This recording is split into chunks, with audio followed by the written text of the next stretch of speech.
What is going on, everyone? My name is Andy. Welcome back to another FPL video. And this evening, I usually say today, but this evening, because I've already put out a video on captaincy earlier today, I'm doing a team reveal-ish video, which I'll explain in a minute. But usually I do my team selection videos early in the week, like a Tuesday, and I go through, usually I've got one transfer in mind, sometimes two different plans, and I usually go through with one of them. So I don't usually do a team reveal video at the end of the week because often it would just be milking it, right? I'm thinking about bringing this player in, then team reveal on Friday, and I'm still thinking about bringing that same player in. It's pointless. But this week, I recorded that team selection video before the Aston Villa versus Newcastle game, and then we found out that game was getting postponed, and that has changed my thinking quite a bit from what my original transfer was, to the point where I'm probably no longer bringing in Bruno Fernandes. And I'll come on to talk about that in a minute. It's not because I don't like him, etc., but things change in FPL, and you know, a game getting called off where you own 3 players from that game is pretty big news for your team. So I thought I'd put this video out because I think people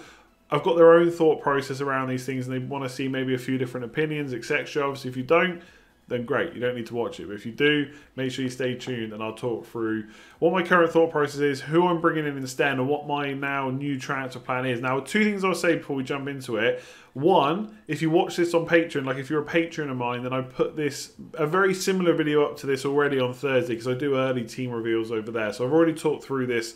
There's not going to be much news. So if you've already watched it on Patreon, I appreciate you tuning in, but there's probably no need. And I kind of already gone through this transfer plan on the stream last night, but obviously there's a lot of other stuff I talk about, so I thought I'd do a more concise video. So I'm basically going to get the FPL page up live and just do some tinkering and explain my thought process, talk about Aston Villa and Newcastle, and for a lot of you in similar situations, maybe it'll give you some ideas about what to do. If you enjoy this type of video, please do give it a like.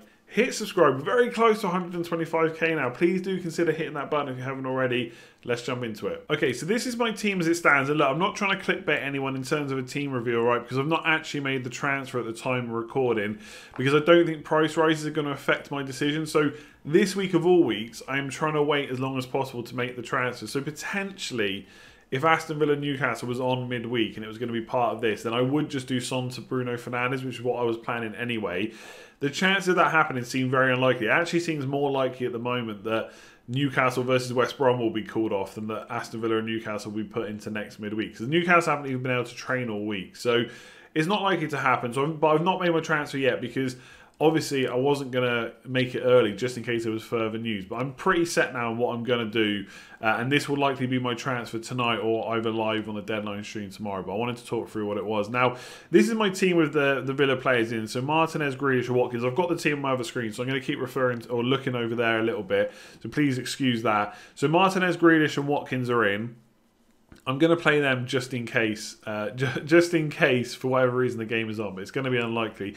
Let's start with Martinez first, right, at the top. I'm probably not going to get rid of him. Now, a lot of people are probably in the same boat where they don't have a backup keeper, and I don't want to get into the discussion of whether we should have 2 playing keepers too much, because I don't think there's a very good way to actually measure what it's worth, because for the whole season I've had a £4 million keeper, therefore I've had an extra 0.5 at least to spend on my team. And so how many points is that worth? It's very hard to determine. I'm sure there's some very clever maths and stats people out there that will probably give you a rough idea of what that's been worth. An extra 0.5 over 10 game weeks already is probably quite big. So I don't really want to upgrade Forster to a playing keeper, bench Martinez, and then have 2 playing keepers going forward. Maybe this event should tell me that I should. I think what this has probably told me more is I probably shouldn't triple up on too many teams, although I might do that with Liverpool in a few weeks. We'll have to wait and see, just in case. But hopefully this doesn't happen too often. So the reason I'm not getting rid of Martinez probably is because even if I was to take a -4, because I am going to make another transfer, I would probably get someone like Meslier in, right? And he's got Chelsea this week, so the chance of that -4 paying back this week is not great. And also with Martinez, right, the double game weeks, basically any time a team blanks like Villa are now, that game has to be put into another game week before the season ends. Therefore, you get a double game week. So Villa are going to have 2 double game weeks at this point, because they missed game week 1 as well. So 2 double game weeks to get these games back in. It could be a triple game week, but probably unlikely. And therefore, Martinez could be really good. And also, he's got really good fixtures. So the next, obviously, Newcastle would have been brilliant, but he's got Wolves, Burnley, West Brom, Palace, which are good. Then he's got this tight, not a very nice spell, basically, of Chelsea, United, Spurs, which I appreciate is difficult. But then it's okay again. Everton, Burnley, Southampton, West Ham. We're already into February at this point. Perhaps maybe some of the double game weeks could be put in around January, February. I don't know, to be honest, but I'm probably going to keep him. I don't think it's worth right now a -4. Although, obviously, if you did get in McCarthy or Meslier or something like that, you would save some money. For anyone that's thinking of doing it, I think McCarthy, because he plays Brighton this week, is probably a decent option. But long term, I like Meslier. Leeds defence. Just not this week because it's Chelsea. So I'm going to keep Martinez. Reguilon, I hope he plays. I hope it's like the Kane situation where it's just mind games from Mourinho and he's going to play. I'm probably not going to get any new info on him, so therefore I'll probably just play him and hope for the best. If I come down to 9 men, then so be it, but I'm not going to transfer out, because I think Arsenal Palace is okay. So let me go on to the transfer, right? So let's pretend that Grealish and Watkins are missing. Therefore, my team would be this, right? So it would be 4-4-2, Martinez, Chilwell, Reguilon, Lamptey, who I was playing anyway. Essentially, Dallas is in for Watkins and Basuma is in for Grealish. Now, my original transfer was Son to Fernandes, but in a week where Villa players are missing, I'm having to play Dallas and Basuma. I probably don't want to get rid of Son for Fernandes. It seems like a bit of a luxury move. I'm not going to captain Fernandes this week. I'm not going to captain him in game week 12. So hopefully Son can turn things around and actually do something against Arsenal and Palace. We'll have to wait and see. And I don't really want to get rid of Grealish or Watkins for the reasons I've just mentioned. Like here, for game week 16 onwards, maybe I will. But up here, Wolves, Burnley, West Brom, Palace, that looks okay. So I probably want to keep them for the most part. So I actually have, which you can't see on the screen, I don't think I can put it down far enough. I have 3.2 million in the bank, right, which is a big kicker for me this week. It gives me options. So my thoughts are to do Basuma to Jota. Now, I still think there's concerns around his minutes. I don't buy this that he's now nailed on. He's going to miss some time over Christmas. But for 6.9 million, performing right now as Salah and Mane are from an underlying stats perspective, and even a goal threat and goal scoring perspective, he looks good right now for 6.9 million. Now, he's the one I'm going to monitor. If he looks like he's going to go up again in price tonight, this is Friday night going into Saturday, I'll just bring him in tonight. If not, I'll wait to do it tomorrow, because I'm obviously trying to wait as long as possible for news. So this would give me a pretty nice midfield. Grealish, Jota, Salah, De Bruyne, Son. Now, if I look at that team and say to people in general, who's missing that you think I have to own, there's one name that would crop up, and that is Bruno Fernandes. And with 0.8 million in the bank, I don't have enough to do Son to Fernandes, because he's like 10.9 million. He might even go up to 11 soon, and therefore I'm 0.8, 0.9 off. But I have 8 good playing attackers. Now, if you've watched my videos for a while, you know I don't particularly like that. Not for the long haul anyway, because you're spending more money on a player that's not going to play, and the chances of them coming off your bench regularly and getting you points is very low. So I don't like spending the money. But this is a weird situation where I feel like the only player I don't have is Bruno, and I've got Son with Arsenal Palace, which are probably as good, if not slightly better fixtures than the Man United have got. So, look, I fully appreciate Bruno is a great option. Some people now see him as the #1 premium asset to own, and I probably will rectify that in a couple of weeks, but this week is not the week I'm going to do it. I'm going to fix my team to cover Grealish and Watkins, and the fact that I can do Basuma to Jota just seems too good to be true. So this week, obviously, I wouldn't play Grealish, but going forward, I'd have a 5-man midfield. Next week, I'm thinking ahead already to game week 12. Calvert-Lewin has Chelsea at home. Now, obviously, he's been in great form, but his fixtures are really about to turn. So Chelsea, Leicester, Arsenal, Sheffield United, Man City. This is a pretty horrible fixture run, especially when Luka Dean's missing. We don't quite know when Coleman's going to be back, although it could be in game week 12, could be in game week 13. But these are tough fixtures. So in game week 12, I'll probably bench him. Bamford has Newcastle at home. West Ham at home. Watkins has Wolves away, as does Grealish. Jota and Salah have Fulham. So I love the fact I can double up. I like Jota as an option. I just don't like him instead of Salah. I like both of them together. So that's a good double up for Fulham. De Bruyne has Man United. Not great, maybe. And then Son has Crystal Palace, right? So I think for game week 12, I can pretty much not make a transfer if everybody is fit and available, because Reguilon will be playing Crystal Palace as well. And Chilwell, I just play every single week.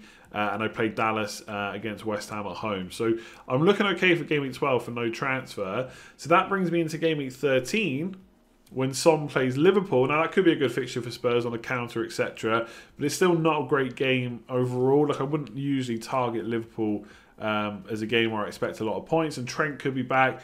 by then. He might even be back this week, but by then, by game week 13, as long as there's no further injury news with him, he should be back. So at that point, if you're following me, and I hope you are, I know this is probably not as easy to read as if it was just written down on the screen, but I like doing it live. I like doing the tinkering on the page. So if I'm not doing a transfer in game week 12, at least that's the current plan. Then in game week 13, I have 2 free transfers, and because Calvert-Lewin is on this fixture run where I'm not massively happy with it, and I think Bamford and Watkins could probably do me okay for now, I might take Calvert-Lewin out, and that will give me enough money to upgrade Son to Fernandes. So just to give you an idea of how much that gives me now, and by the way, it doesn't have to be Calvert-Lewin, because I've got 2 free transfers. Like, if I go through the next 2 games and Jota doesn't start either of them, then I probably will just get cold feet on him and swap him back out, and then still do the Son to Fernandes move that I was going to do this week instead. But I think giving Jota, Wolves and Fulham as a test is probably fine. So let's say I take out Calvert-Lewin and Son. Fernandes goes in. I have 6.6 left to spend. To be honest, I probably wouldn't stick with the 8 attackers. I would probably just go down to a Brewster and hope that he starts starting. But he would just be a bench option. Now, you could argue that given what's just happened this week with Villa and Newcastle, I should probably get someone better. Maybe like a Welbeck, maybe a Fabio Silva if he's going to keep playing for Wolves. Or let's see if he starts playing for Wolves and then keeps playing. But I probably would just go down to Brewster and I'd have 2.1. So that would give me a midfield of Fernandes. Like, okay, fair enough. A lot of people are going to look at Bamford and Watkins and think you can't go through in a 3-5-2 with them. But the midfield is Fernandes, De Bruyne, Salah. The 3 big premium hitters. There's your captaincy options for the next 5-6 weeks. Jota and Grealish, great value. And I've even got 2.1 to spend. So if I wanted to upgrade Reguilon to Robertson, I can do that as well. I can have Chilwell as well.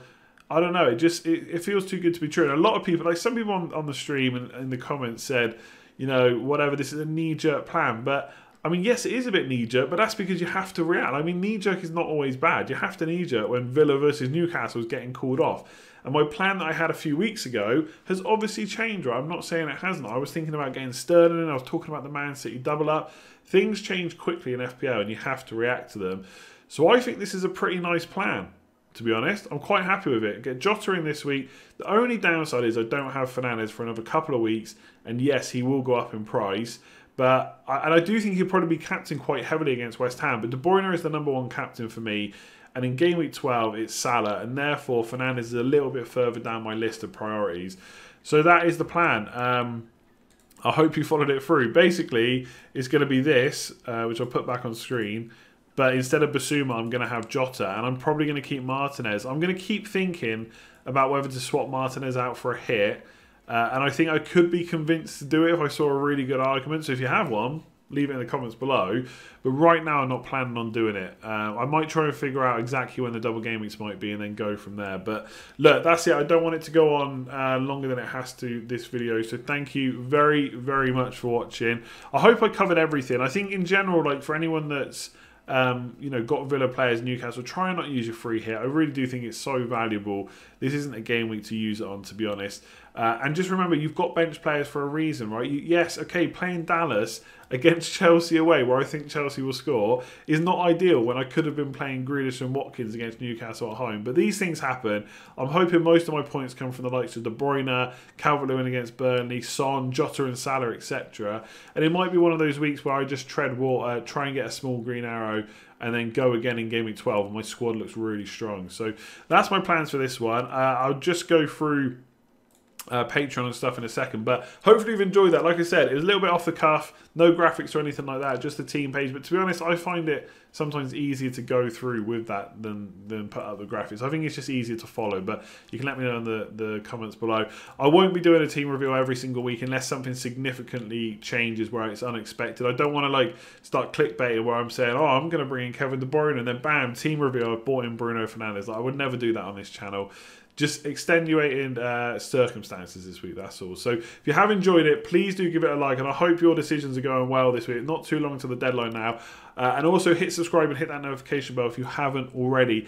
I will be back on Saturday morning at 10:15 to do a deadline stream. It'll be around 10:15 anyway, no later than that. So make sure you hit subscribe and the notification bell so you know when that's going up. You don't want to miss that. It's going to be a busy one, I think. So yeah, appreciate if you tune in for that. And if you want to sign up to Patreon, patreon.com/letstalkfpl, link in the description below. I'll just do a quick shout out to everyone on the Patreon. Legends will thank you very much for being signed up for so long. In a lot of cases, a lot lot of you are now over a year signed up. So fully appreciate everybody that signed up. If you want to check out things like Slack, WhatsApp access, it's all over on the Patreon page. There's also Q&A that went up today as well. So if you want a bit more of a focused Q&A before the deadline stream tomorrow, make sure you sign up for the middle tier. I'll leave it there. Leave me a like, leave me a comment, leave me a bit of a subscription. Why not? And I'll catch you tomorrow for the deadline stream.